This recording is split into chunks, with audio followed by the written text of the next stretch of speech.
கடாய் வச்சு கொஞ்சமாக ஆயில் விட்டுருக்கோம். சீரகம் சோம்பு சேர்த்துக்கலாம். சீரகம் சோம்பு பொரிஞ்சிருச்சு. பெரிய வெங்காயம் 1, பச்சை மிளகாய் 1 சேர்த்துக்கலாம்.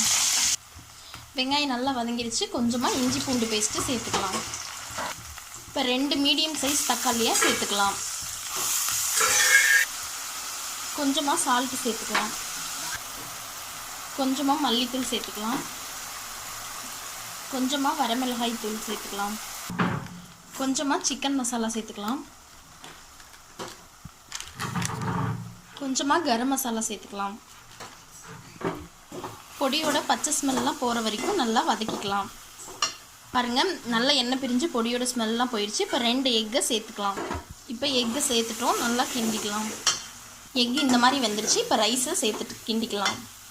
ஃபைனலாக நமக்கு எக் ரைஸ் ரெடி ஆயிடுச்சு. இது என் கணவர் எனக்காக சொல்லிக் கொடுத்த டிஷ்ஷு. பிடிச்சா லைக் பண்ணுங்கள், ஷேர் பண்ணுங்கள், கமெண்ட் பண்ணுங்கள். மறக்காமல் நம்ம சேனலை